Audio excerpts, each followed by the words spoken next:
folks, Serenium T here, and welcome back to Let's Play Final Fantasy XIV Shadowbringers. In the last part, well, the light came back, and, it's because of us! Yay! Yay, yay, yay, yay, yay! Anyway, in his garden. Arya, are you alright? I think a return to your sickbed might be in order, or you might consider resting a while atop the watchtower next to the rookery. The standable sky doesn't make for the most soothing scenery, but the Exarch often like to stand there and feel the wind upon his face. Sure. Just to say, that's why.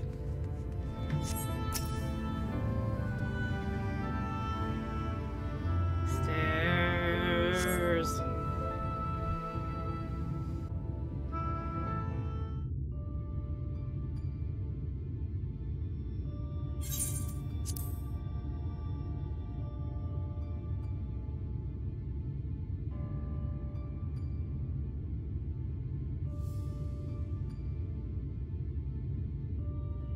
The people of this city have spirit, I'll give them that. They've not lost the will to fight.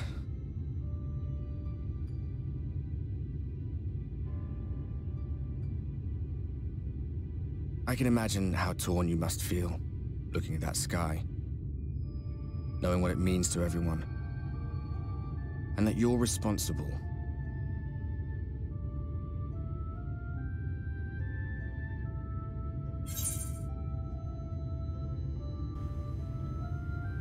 Secrecy is worse. I'd rather people just knew.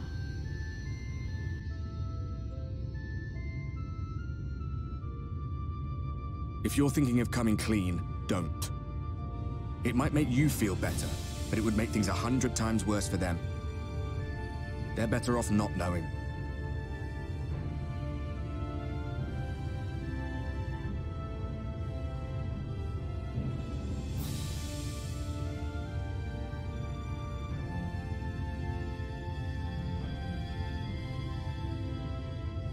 You're in a corner, and there doesn't seem to be any obvious way out.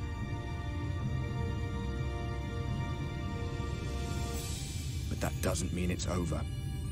However hopeless it seems, you haven't lost yet.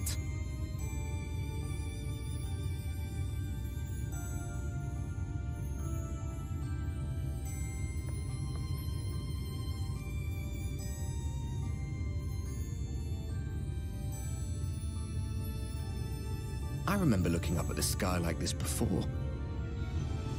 Being caught up in a strange kind of calm. It was after we realized we were responsible for the flood. When we resolved to journey to the source by taking our own lives.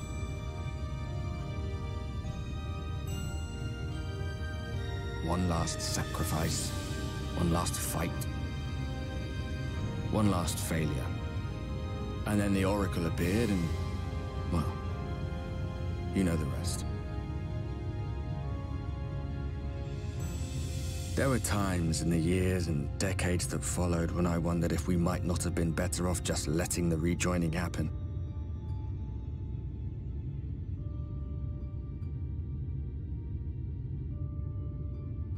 That we'd made one last mistake. But seeing that giant Talos stir to life cured me of any doubts I still had. Always we took the burden of fighting upon ourselves. That's what heroes do, isn't it? So we never had the chance to see anything like that. Our people coming together as one.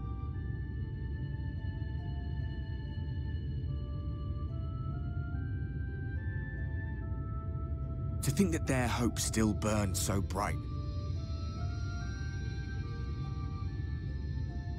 That they were still so eager to live, they would lift up their fellows, one on top of the other, till they reached the sky. No. We made the right decision. And I can finally feel proud of the part we played in helping this world survive.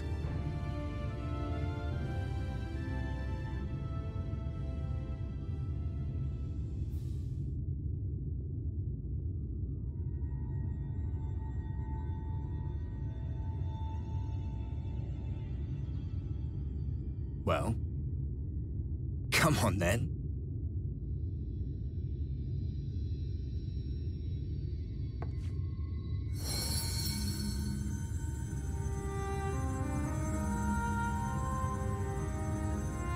As I thought, what happened between us was no coincidence. My story may be finished, but the fates have gifted me a minor role in yours.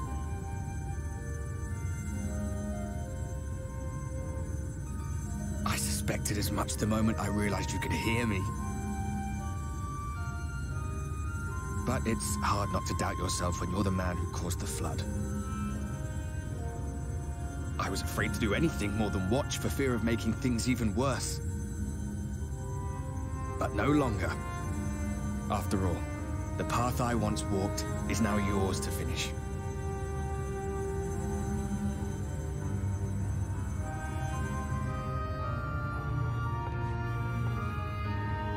For what it's worth, I cast my lot with yours.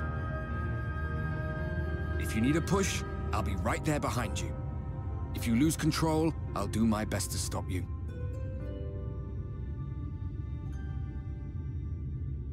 So, let us be about it, hero.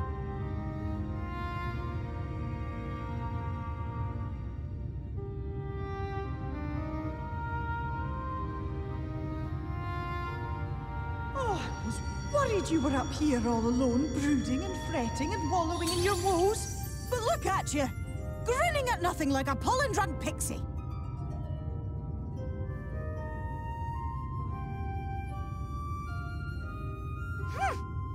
Look at what you've done to your ether. It's a mess. And you have cracks running all through that pretty soul of yours. My poor little sapling. Whatever am I to do with you?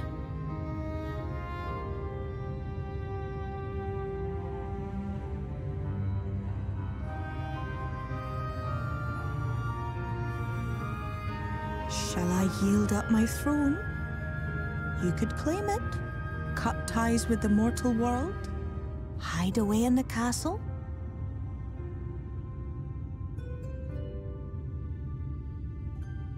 It won't fix the problem, but would it really matter? If any pesky heroes come calling with steel and magic, all of Eel Meg will rise up in your defense. My crown and scepter are yours, if you want them.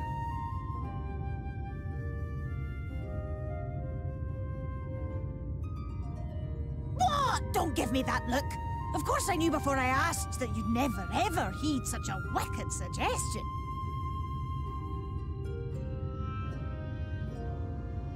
And besides, what would become of my precious and ephemeral flower?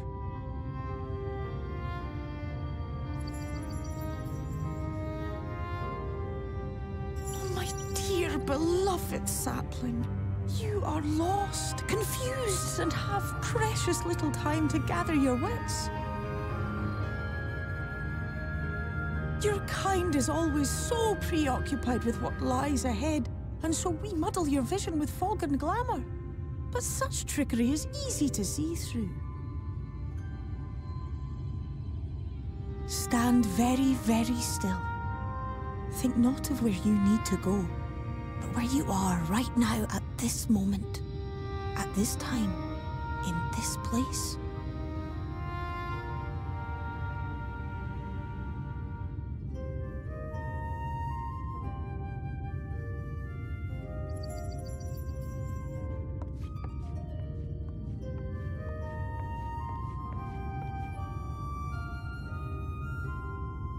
Our cairn of crystal. From shadowed hood he watched you go, his ruby eyes with warmth aglow. See yourself as he saw you, and that shall be the clearest clue.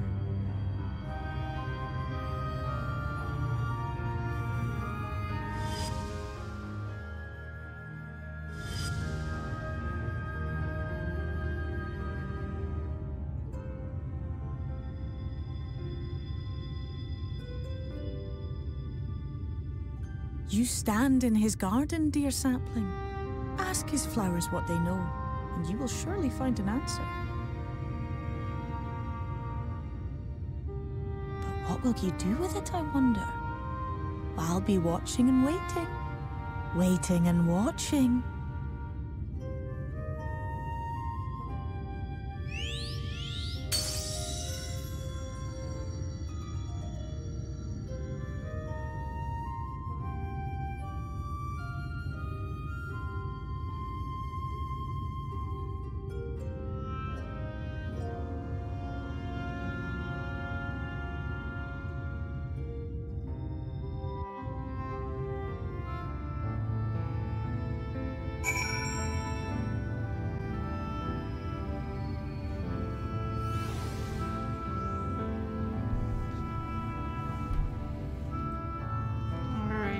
See if we can do this here. I want to say you just drop off kind of like right.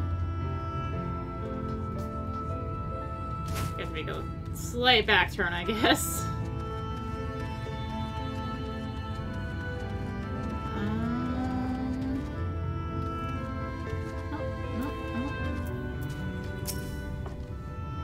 Oh ho! I didn't expect to see you on your feet so soon. Surely I'm not coming search of him tomorrow. Why do I know the Crystal Exarch? I am happy to share, but I fear there will be no surprising revelations. As any in the city could tell you, he is a man of wisdom and compassion and many untold secrets. But none can doubt his generosity. When the Crystarium was being constructed, he even allowed folk to plunder the tower for resources. He has imposed no restrictions upon us but one. No one except the Exarch is permitted to dwell within the spire. Many seasons passed, a comrade of mine was bold enough to ask the reason why. And the Exarch merely smiled and said, because one day the Crystal Tower may vanish as suddenly as it arrived.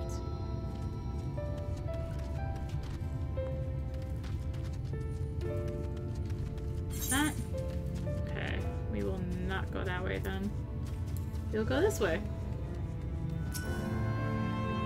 Oh, was there something else you needed? If you've come for the results of my research into this persistent lie, I'm afraid there's a little to tell as of yet. Records pertaining to the Exarch? Well, I need no documentation to relay what little I know of his history. That is what interests you. Less than a decade had passed since the coming of the Flood, when the Crystal Tower first flashed into existence, and Summoner, the Exarch himself, became known to the refugees in Lakeland soon thereafter. He welcomed all who sought out the spire, be they locals who had lost their homes or Vulbarites fleeing their ruined kingdom. Together they found the city which would become the Crystarium. Some thought to call him king, for he refused to share his name, but the Summoner did not deem himself worthy of royal address. Thus did the people consider his scintillating skin so like to the tower he had summoned, and bestowed upon him the title of Crystal Exarch.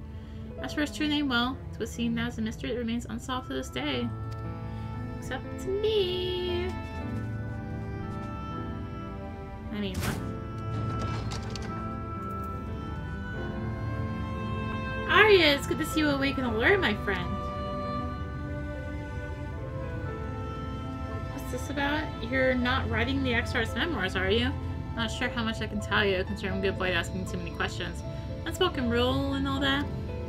If anyone has fresh insights to share, then it'd be Captain Lena, I'd say. She lost her parents to an Aether attack not long after she was born, and the Exarch saw their upbringing. Outward appearances aside, those two are like grandfather and granddaughter. Imagine the news of his predicament hit her doubly hard. Not that our proud captain would ever let it show. If you do decide to talk to Lena, she'll be at her usual post at the Ascensor Gate. Out to Lakeland? Alright, I was not told you had awoken.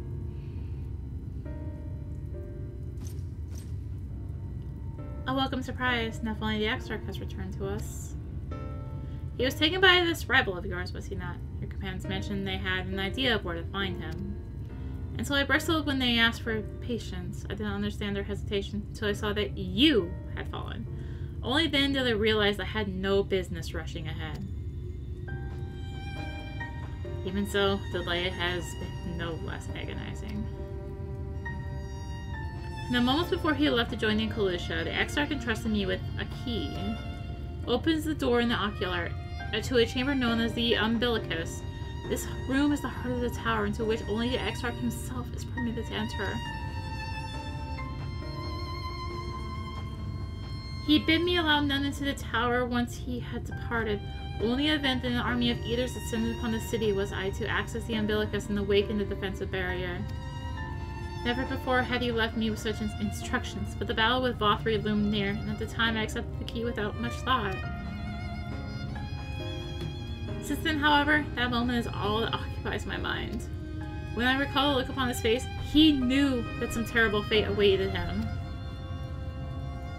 Tell me, Arya, I need to know what he feared. What battle you and your companions are truly fighting.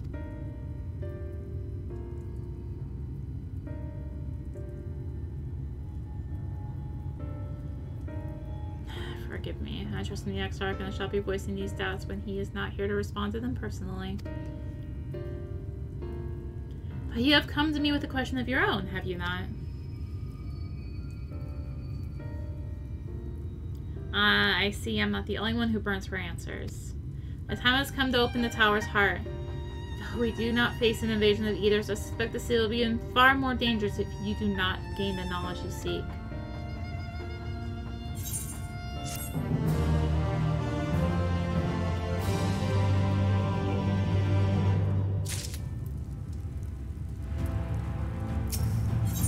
The unbroken thread. Come, meet me in the ocular, and I will unlock the door within.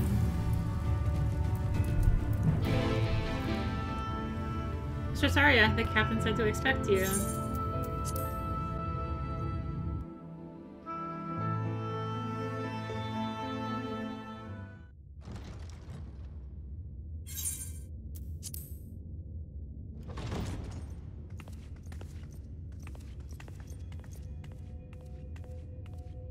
I have unlocked the door to the Umbilicus. You are free to enter. Once you have what you require, I'll see it sealed once more. Until then, I will remain without.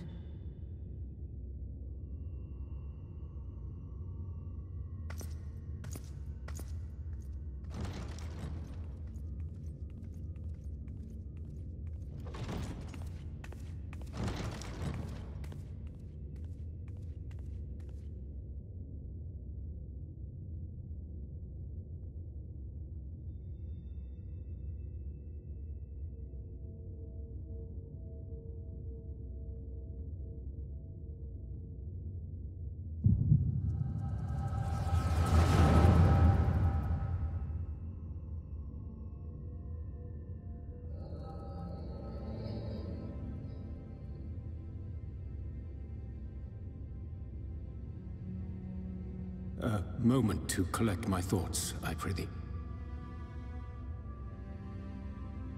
Thy true name is G'rahartia, then? By thy claims, thou too art a native of the Source, though from an age beyond our own, when the 8th Umbral Calamity hath visited devastation upon our star. Thou hast, by subtle means, reached across the boundaries of time and space to unsow the seeds of catastrophe, ere its creeping vines drag our champion unto an early grave. In essence, yes.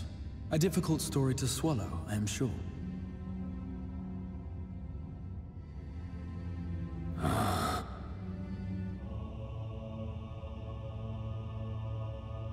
I doubt not the veracity of thy words, not the account of thy coming, nor that of the fated calamity. Yet my mind straineth still to apprehend the enormity of this tale. Wouldst thou favor me with a gradual unfolding of its chapters?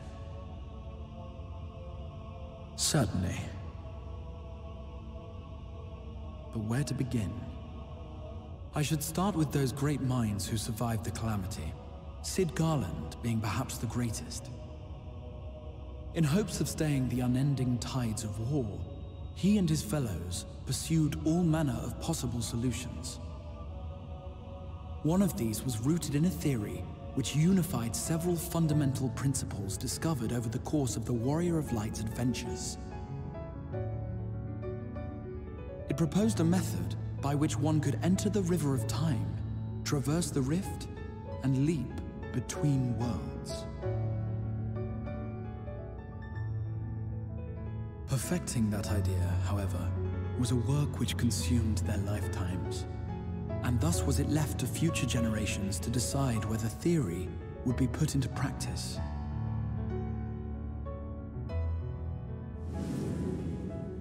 But all the while, the world continued to burn. Hope was a feeble outpost, beset on all sides by thievery and misery and murder. People cried out in despair, "There is no hope, we are finished. Mankind is finished."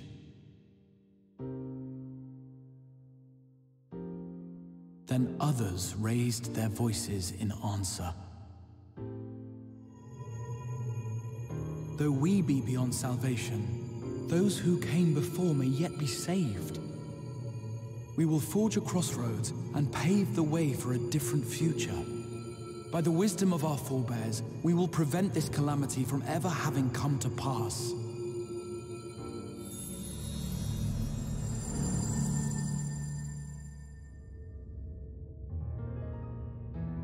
The fighting went on unabated, but some few took up Cid's research and labored to realize those impossible ideas. After 2 centuries of labor, their descendants finally succeeded in awakening the Crystal Tower, an integral part of the process, and, in doing so, roused its caretaker, me.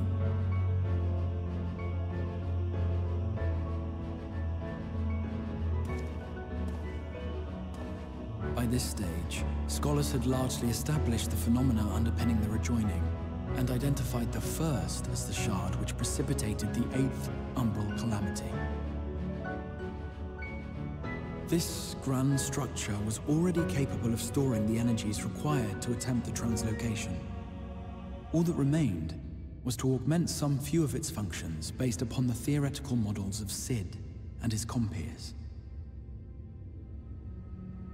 And by means of such technologies didst thou effect thine arrival in the first, to an age before this star had joined with the Source.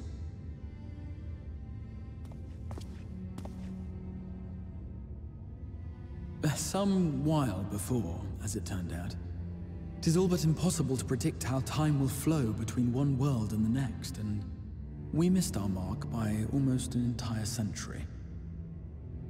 But this only worked in our favor.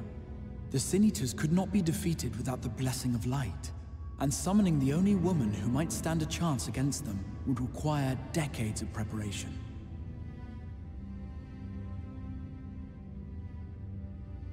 An undertaking of scarce credible endurance. That thou hast kept thy plan from falling into disarray these many years bordereth on the miraculous. Yet howsoever history be rewritten, thy present self was shaped by events which followed the calamity. Should said catastrophe be averted, the very skein of thine existence will unravel.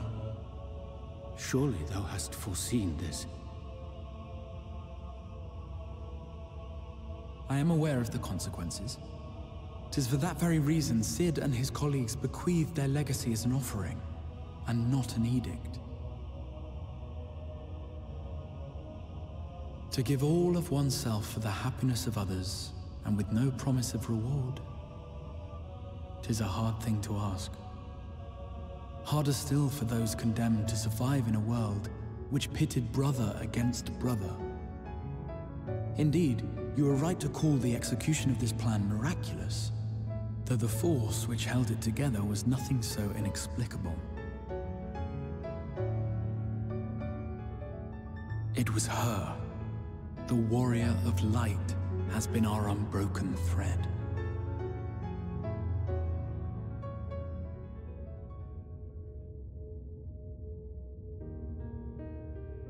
Where others would stumble and fall, she would rise above.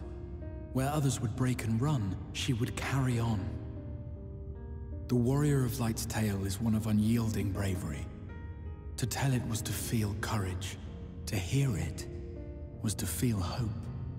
It was a breath of inspiration in an age of suffocating shadow.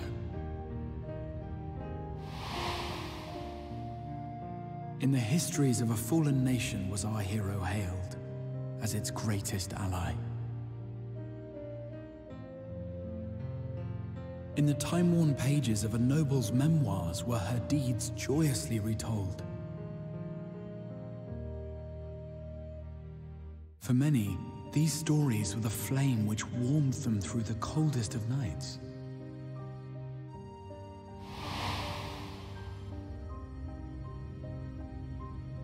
And so it should come as little surprise that the plan found no shortage of volunteers, concerning as it did the Warrior of Light herself.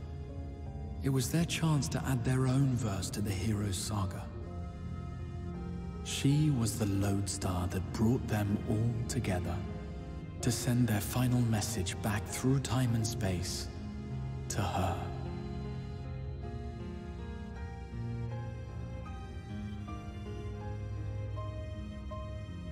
The light of your legacy was our torch in the darkness. Burn bright again and live.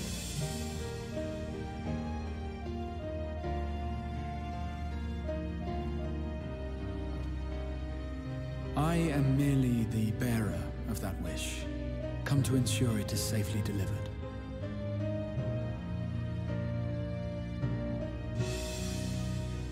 Wherefore sharest thou this burden with me and no other? What wouldst thou have me say? That you will be my accomplice? 'Twas you yourself who convinced me of your suitability when you spoke of how you learned of the Flood, and of your part in arranging Lynfilia's journey to the First. Your actions showed uncommon resolve. 'Twas clear you were committed to the cause of saving this world. I knew I could trust you to choose the right path forward, even if that choice came with a heavy price.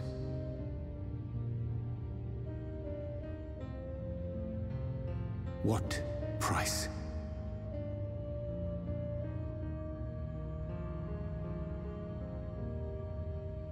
When all is said and done, and the last of the Light Wardens lies slain, I will absorb their corrupted ether, and then I will die. Knowing what I know of your companions, not to mention your champion, they will try to stop me. But in saving one, they would save none. Therefore, I implore you to aid me in concealing my identity, and ensuring this tale ends as it must. To this end, I would have you take what I have told you of the Calamity, and make of it a portent. A prophetic vision you beheld in the swirling chaos of the Rift.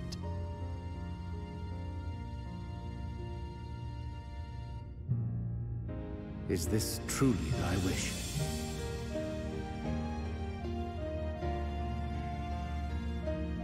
History remembered the Warrior of Light, as I knew it would. And I will suffer no other to rescue the champion whose star has charted my course.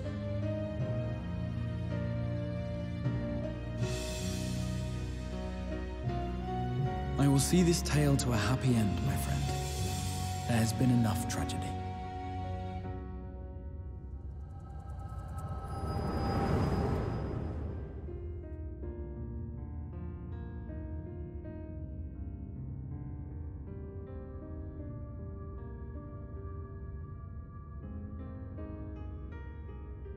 Careful now. If you lose control again, the Light could claim you for good. Although it's probably only a matter of time before you succumb to the change in any case.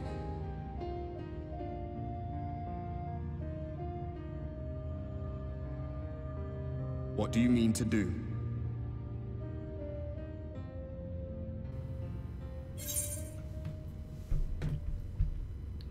I mean, that's a few words with both Emmett and the Exarch.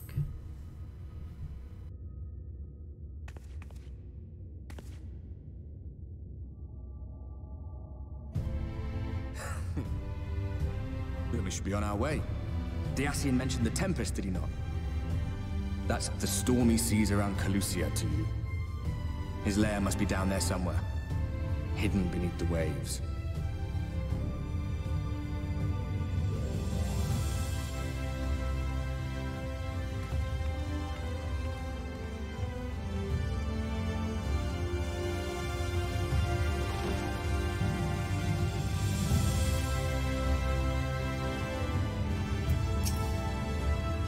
Did you find the answers you saw?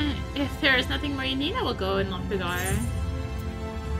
I have questions about the Tempest. The Tempest? That is the name given to the seas by which Calusia is bound. If you make a request to the Tamers, they will provide you with a Mara to fly you over the waters, but... how do you get in the water? Do you mean to leave right this moment? Alone? I'm not sure that... May, I will not seek to stop you. Go with the blessings of the Shadow. I will await your safe return. You would cry on the morrow. In just a moment, I shall saddle our swift this beast to fly you to the island. The open water? To depths of the Tempest? Our Morrow can swim, yes, but to reach the ocean floor.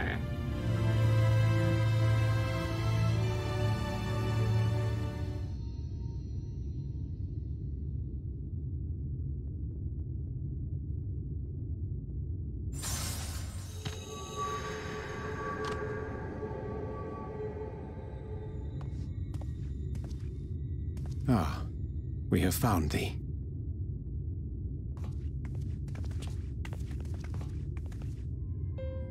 Word reached us of thy recovery, and thus did we gather with all haste.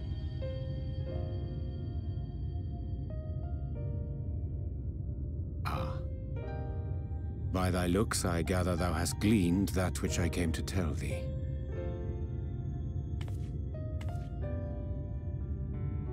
Urianger has shared everything with us.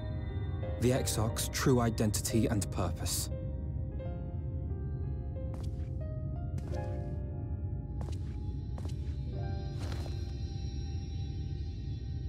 I offer no excuses. When I agreed to aid the Exarch with his plans, 'twas in full acceptance of the condemnation I would face when my duplicity was laid bare. Yet it is not rancor, but resolve that I sense in thee. Thou art fully intent upon walking thy path to its end, art thou not? If thou canst forgive my deception, or, failing that, set aside thy displeasure for a time, I do beg leave to follow thee. What strength and wisdom I possess are thine to command.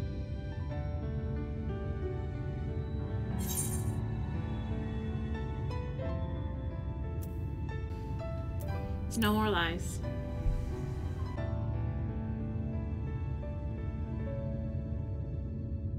Pray believe me when I say that I took no pleasure in deceiving thee. Indeed, I curse the circumstances which compelled me to do so. But no further secrets lie between us, I swear it.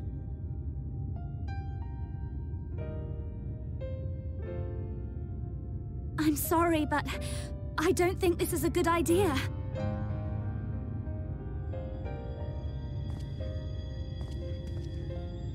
Leaving the Crystarium, I mean, with or without Urianger. What I did for you won't last forever. There's no telling when the light will break free again. Please, you must stay here. At least for a little while longer. We will find a way to cure this, I promise you. How can you make promises? We don't even know where to start. Alisaie, please. You know Rean was only trying to help.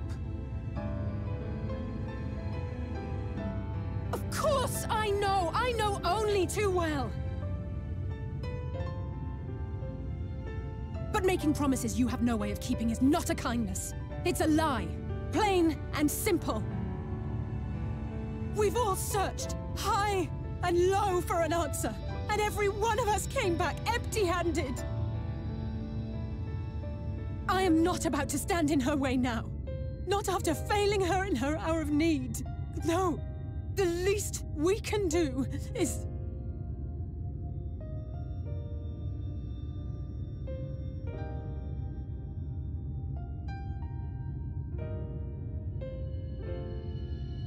We will go with you as well. There is naught to be gained by standing still. Indeed, we have exhausted every other avenue. Lead, and we shall follow. If there is any hope to be found, then we will surely find it at your side. Are we all in agreement then?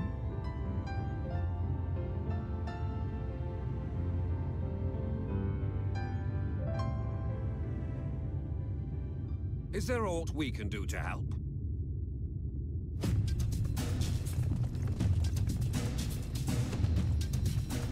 Though we may not know the whole story, we do know you're in for a fight. And while the Exarch's away, it falls to the rest of us to see the Warrior of Darkness is given a proper send-off. You told them! No! Well, not in so many words. Aye, we didn't need it spelled out for us. When the night sky appeared over whichever place you went to, it was harder not to put two and two together. From the moment I heard that you and the Exarch shared the homeland, I had my suspicions. Long had he been waiting for a certain someone to arrive, and I knew at once that it must be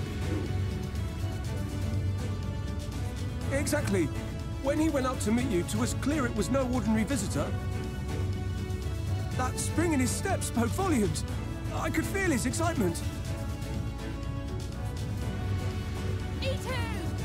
That's right! Yeah.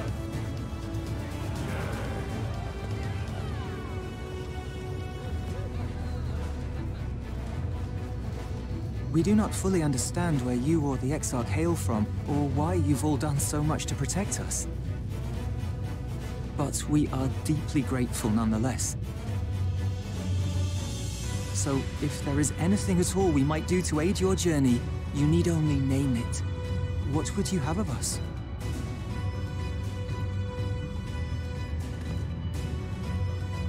You might have invited them to join us, where there are not so many. But come, they are waiting. What is your will, O Warrior of Darkness?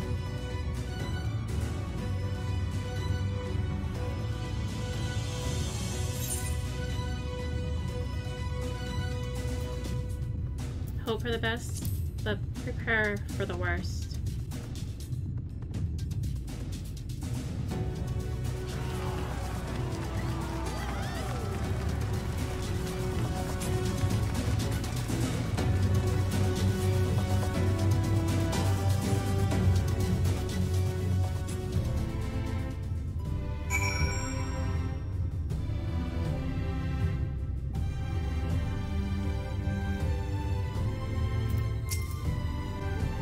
Thou didst plan to commandeer Namaro for thy journey to the open sea. I fear the following dive down into Amixos underwater abodes would drain even thy legendary stamina.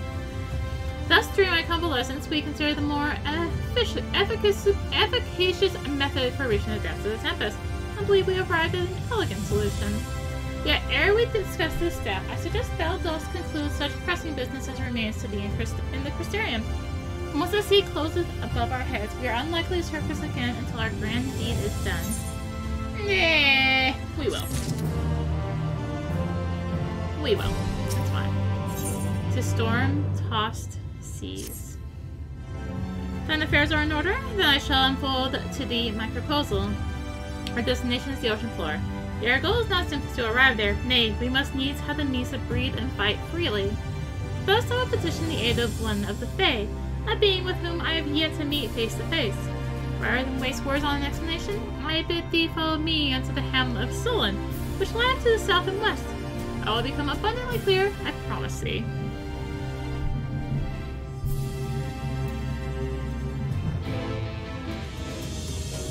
I see you, you foul side quests. Be gone with you! Well, we'll come back to you all later. Derp.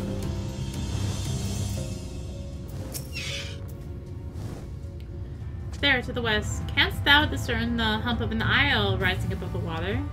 The foliage-covered mass hideth the key to our safe descent. Come close and plunge thee beneath the surface. Thou shalt soon divine the reason for mine insistence. Though it be much to my shame, I can but flail and flounder where thou mayest glide as a fish. I shall board a boat to the islands, bear one and all the spectacle of mine in upstrokes.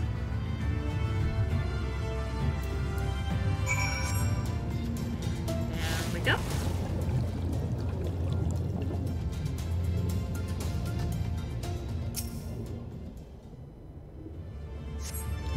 Two curved slabs of rock seem squeezed together here, giving the impression of a giant stone eyelids.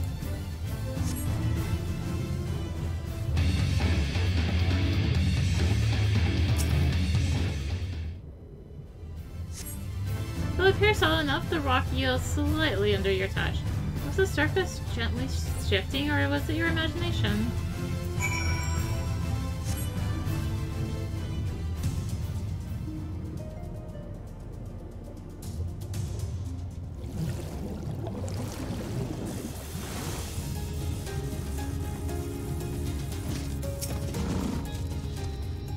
Well, what hast thou discerned? Reminds me of a certain primal. Most perceptive, according to the lore of the Pixies, we are, even now, perched upon the back of an ancient Fey entity. Its name is Bismarck. Aye, the self-same title by which we know the great feathered whale revered by the Vanu Vanu of the Source. I will enlist its aid to bear us unto the deep, and thence banish the water with an airy sphere. I'll conform to the domes to which do shelter the hamlets neath the ruby sea. Within its compass we may move unencumbered, defend ourselves within the hour of battle when the hour of battle cometh, as it most surely shall. Now I shall seek, needs ask for silence whilst I make my supplication.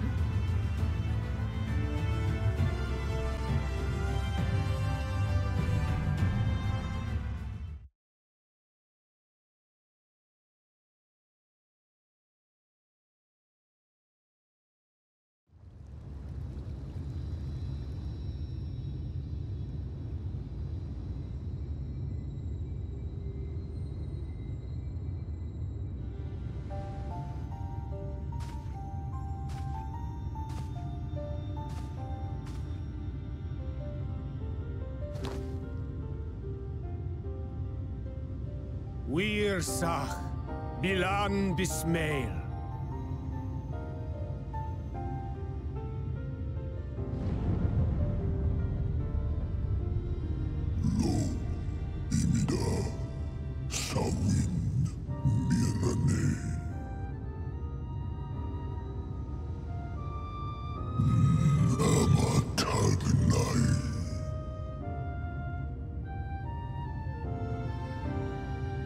Fallen si lor wislan, ada si alina.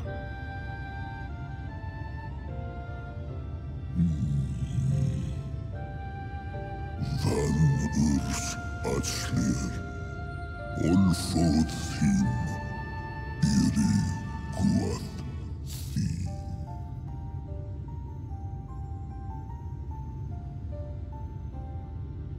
Oh dear. I don't need to speak Fey to know that didn't go well.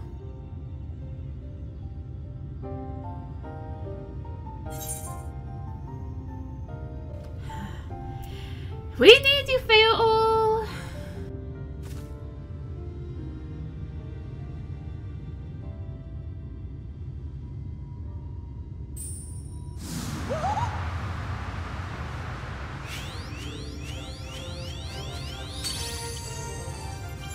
Oh, my snake yak! You've learned to call me at last! And where do you go? On a trip? A journey? I knew you wouldn't give up without a fight. Oh, my precious mortal, I shall help you in any way I can.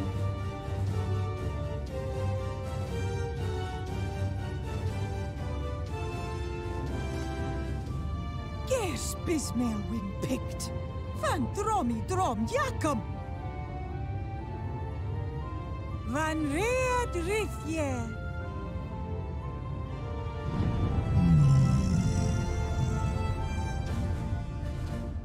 Ahai una, sa hawin wilsk.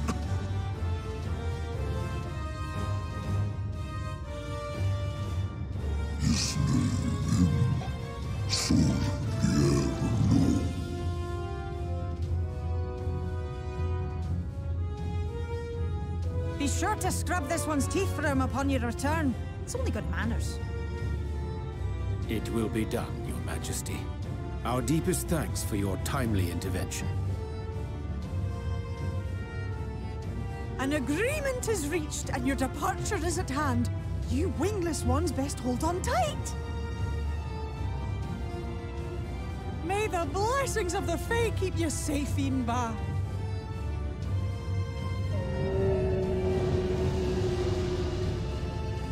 Lo fallo ruis, van in narsitar, dir sidagnai.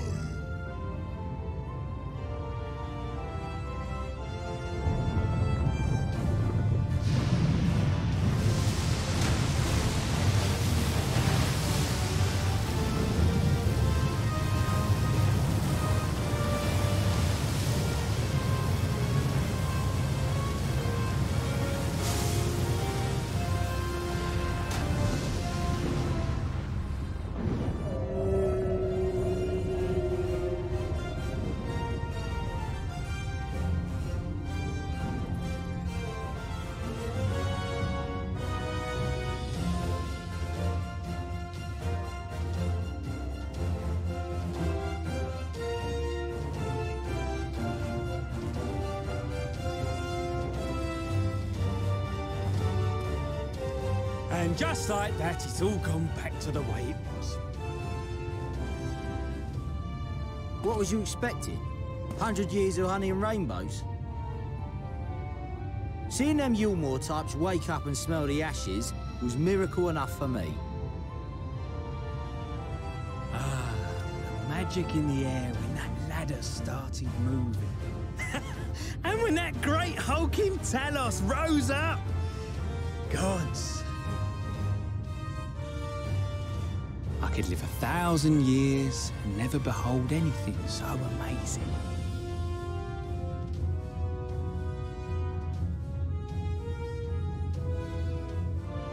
What the? Do you see that?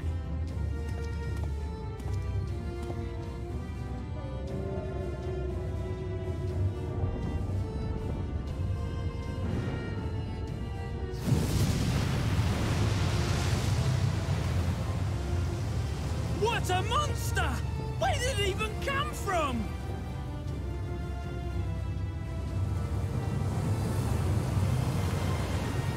Whoa, yeah! It's not stopping! Run! Run!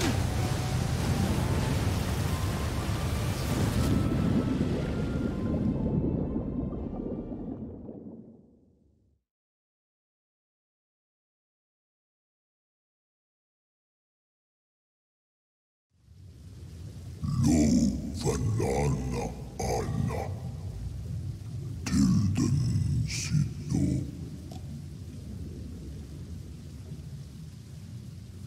Iri Halmsi, Thunne, Aktva Thonyasni, Tagnai.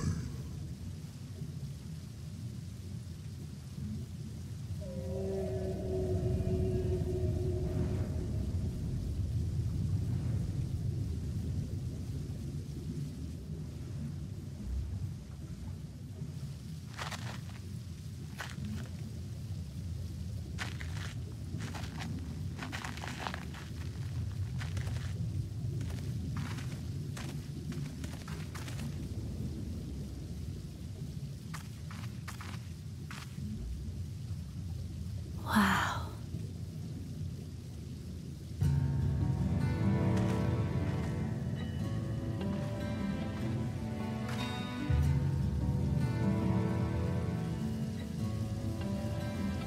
The breath of Bismarck. See how it swells to form a dome beneath the waves? The waters recede. The tempest's floor is laid bare. In defiance of the blinding sky, this place holds fast to its gloom. The last refuge of he who denies the light with every fiber of his being.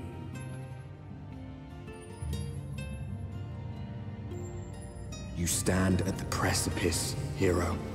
Journey unto the heart of darkness. Finish it.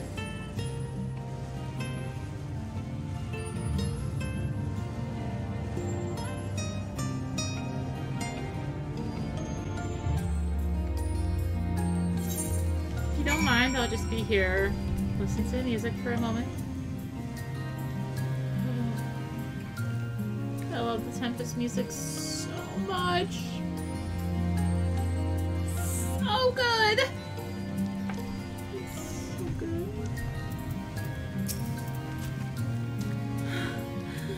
Oh god, that Bismarck was true to his word. We are arrived in the Tempest safe and dry. 'Tis here that we shall find the lair of Emet, and I believe the imprisoned Exarch as well. For an Ascian alone, it is of course a trifling matter to flee into the rift. Yet suspect such travel is nigh impossible with a mortal in one's custody. Nay, he would not soon risk his prize when Exarch's very body serveth as the key to the Crystal Tower, and his power sits temporal transportation. Thus, it might all be certain that this underwater realm harboreth our friend and enemy both. We have but to find them.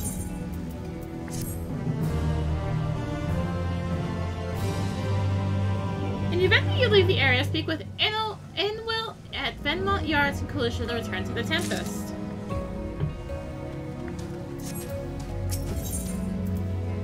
Waiting in the depths.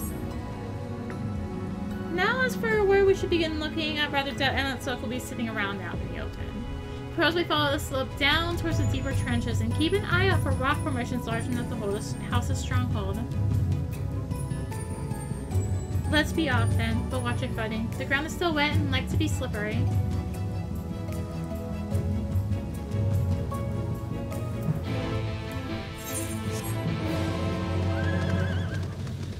And also like to be, let's get experience! Because we're just running through 15 southeast. Right up here.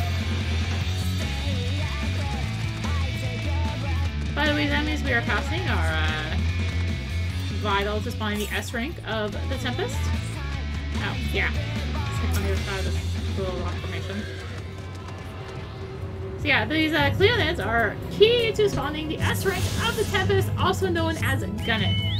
Gunnet spawns when they use a move called Buccal Cones. However, they will only use Buccal Cones if they eat 3 of these deep sea leeches and they get full size.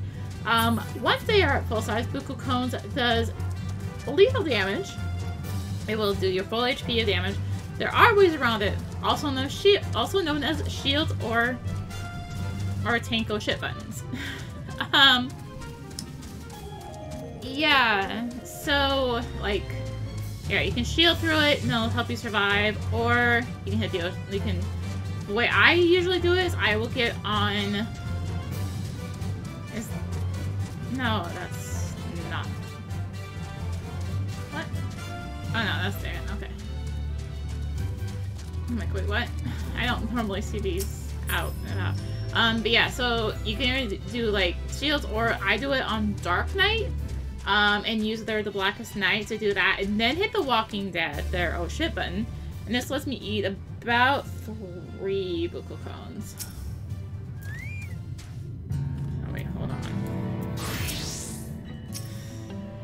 Almost forgot to change.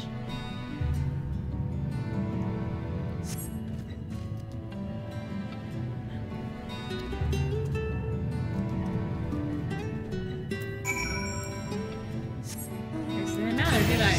All he had to do was gasp. So. Everything hunt related is in the Snorgrant Slope area, basically. Excuse me, very few exceptions, but more importantly, let's go ahead and grab the ether right here. We got this area. Yeah, okay.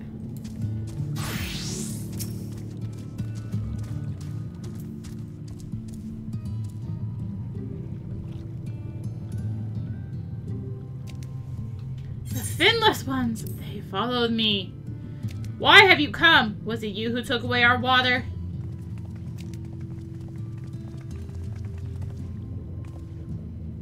Ah, so this is where the Ondo make their home. I had wondered.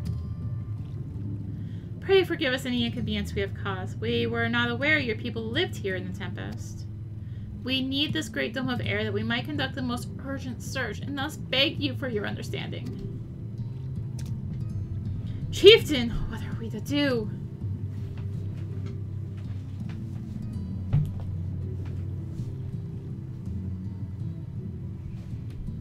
Are you emissaries of the Ancient Ones? What? The mysteries have stirred. We have seen the illuminated land shining through the gloom of the abyss. If you are the emissaries of the Chosen, I bid you welcome. If you are not, I bid you leave. I am not sure I understand. Would you be willing to elaborate?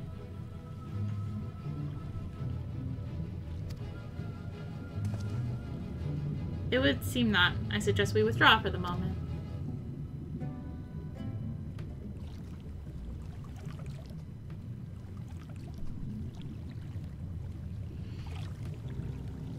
So what's the plan? Given your condition, I'm reluctant to suggest lingering here. That said, our presently meandering search would proceed far more swiftly if we could call upon the Ondo's local knowledge. Yes, I'd like to know more about this illuminated land the chieftain spoke of. Could it be Emmett Silk's stronghold, do you suppose? Perhaps he lit the lanterns upon his return? We cannot dismiss the possibility, but if these Ondo refuse to speak with us...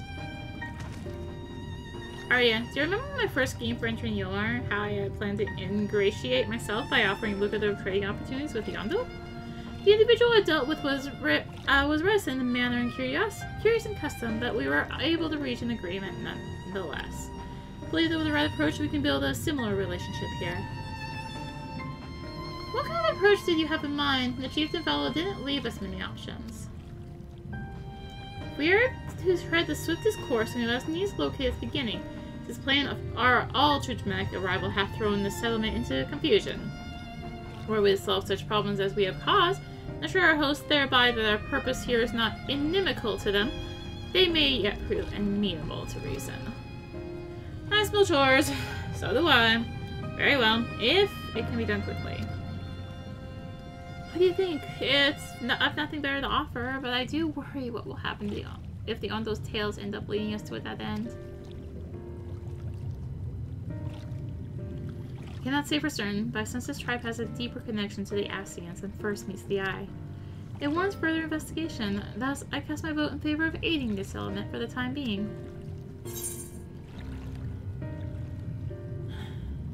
Let's do what we do best. Psychwas! I mean, what?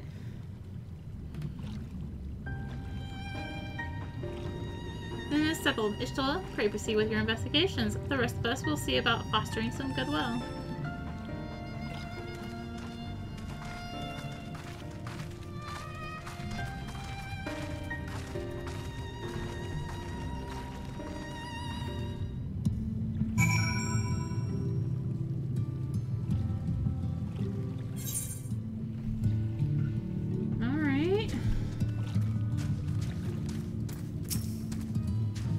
Arya, you won't believe who I've just bumped into. This is Posh On, the very fellow I did business with prior to our ill-fated stay in Yulmar.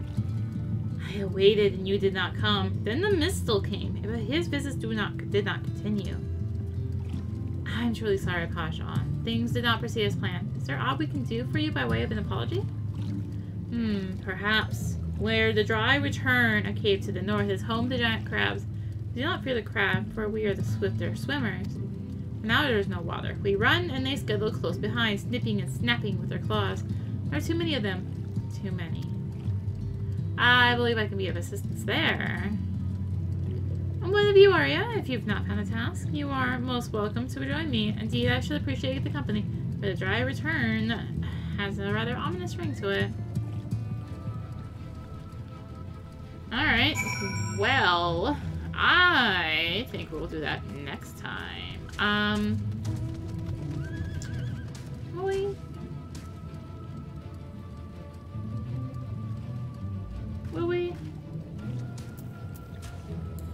let's go. Let's go. See if I remember how to get out of this place on foot.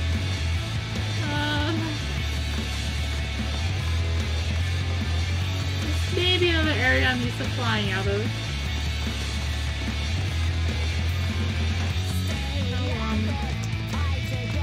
Yeah. 76 west? Okay. Let me fly! Let me fly! Let me fly! Let me fly! Oh wait, what?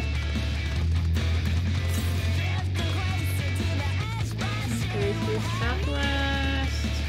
How far are we talking here? How far are we talking here? How far south?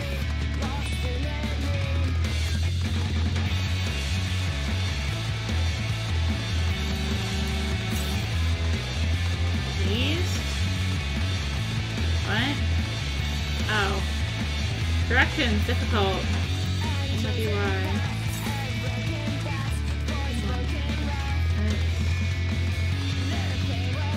Okay, yeah. Can't get that one yet. Good try. Good try.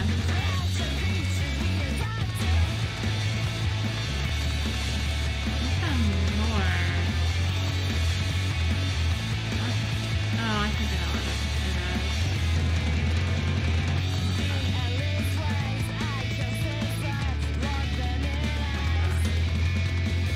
Anyway, where the drive return.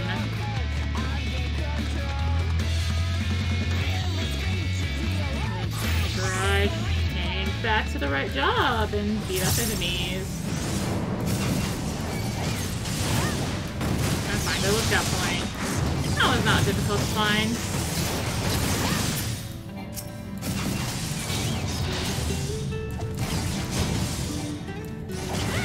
Music though. Can I just have a mount with this music, please? Just this music.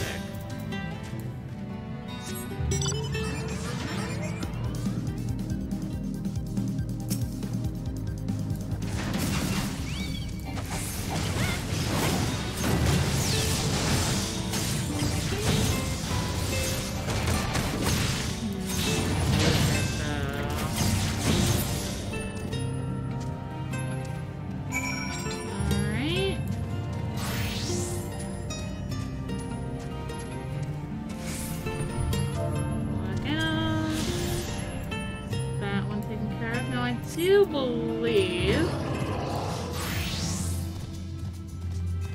that if I continue up this way, we'll come across a current. I believe.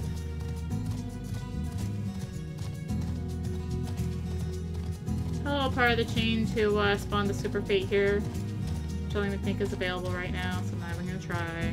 Besides, we gotta start from the beginning.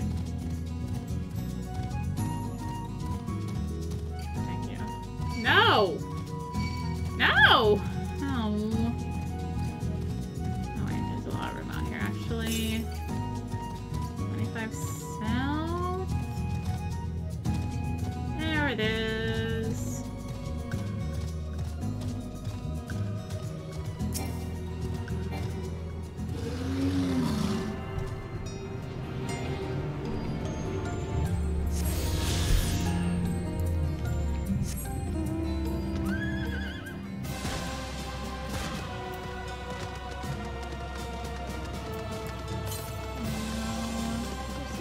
Southwest. Is that the same one? I feel like it might actually be.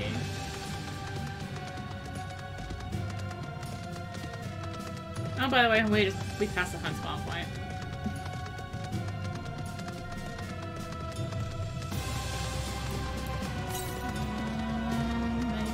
Southwest.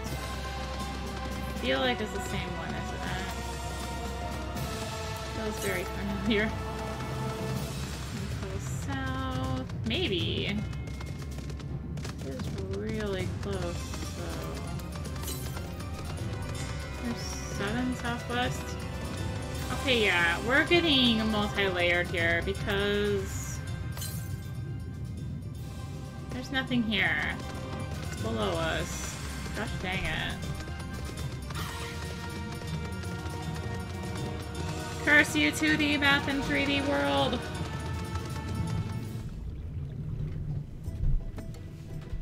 You could crack their shells. You must be stronger than you look.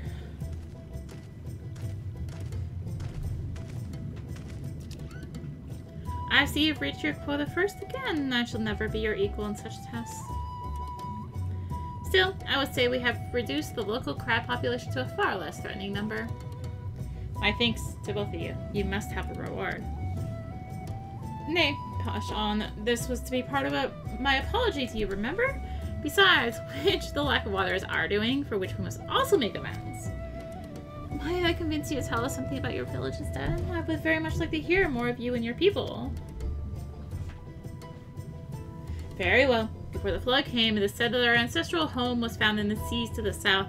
It was utterly destroyed by the light. Only those who were out hunting survived. They swam, aimless and lost, until they spied buildings here on the ocean floor. Strange buildings they were, and long had they stood underwater, yet somehow they had been spared the scars of time and current. These structures provided shelter for my people, protection from the tempest's turbulent waters and the predators which hunted within them. Their very existence seemed a miracle. The first settlers pondered their good fortune. It was clear that the race who had built such wonders had guided their course. From this did they discern the truth. That the ancients had chosen us to serve as caretakers for their eternal sanctuary till such time as they returned. Thus, if it is judged that your coming and this great vanishing of water was by the ancients' design, you will find warm welcome here. Truly astonishing history, yet I cannot help but wonder, how will the significance, or otherwise, of our arrival be decided?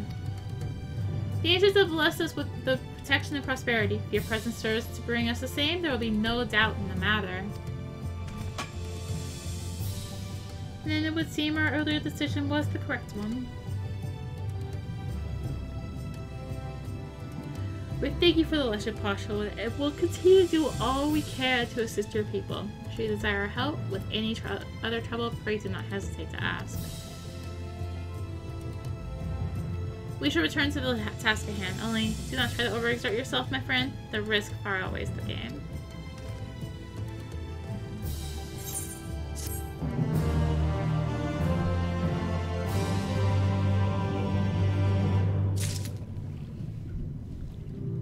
Ah! The side quest though, you know what? I'm gonna call it here. Next part, we will actually do a role quest. Oh, Gemstone Trader. Gemstone Trader. Yeah, so we will do role quest next. 70 and then 80, which means yes, I need to finish leveling. Yay! Pay my goods for bicolor gems? I suppose I could, or rather should. That's what I'm here for. So fortunately, I am short to get the writing map here. Oh well. Yeah, so role quest next time, and then we will continue the story and push on forwards to find Emet-Selch and the Exarch. So thank you for watching. If you enjoyed the video, consider liking, commenting, and or subscribing.